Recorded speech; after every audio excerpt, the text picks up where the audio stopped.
ಚಿಂಚೋಳಿ ತಾಲೂಕಿನ ದೇಗಲಮಡಿ ಗ್ರಾಮದಲ್ಲಿ ಗುಡುಗು ಹಾಗೂ ಬಿರುಗಾಳಿ ಸಮೇತ ಸುರಿದ ಧಾರಾಕಾರ ಮಳೆಗೆ ರೈತರು ಸಂಕಷ್ಟಕ್ಕೆ ಸಿಲುಕಿದ್ದಾರೆ.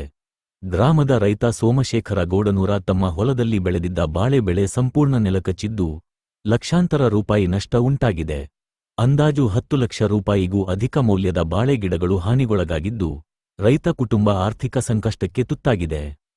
ಹಠಾತ್ ಬಂದ ಬಿರುಗಾಳಿ ಹಾಗೂ ಮಳೆಯಿಂದ ಸಂಪೂರ್ಣ ಬೆಳೆ ಹಾಳಾಗಿರುವುದಾಗಿ ರೈತರು ಅಳಲು ತೋಡಿಕೊಂಡಿದ್ದಾರೆ.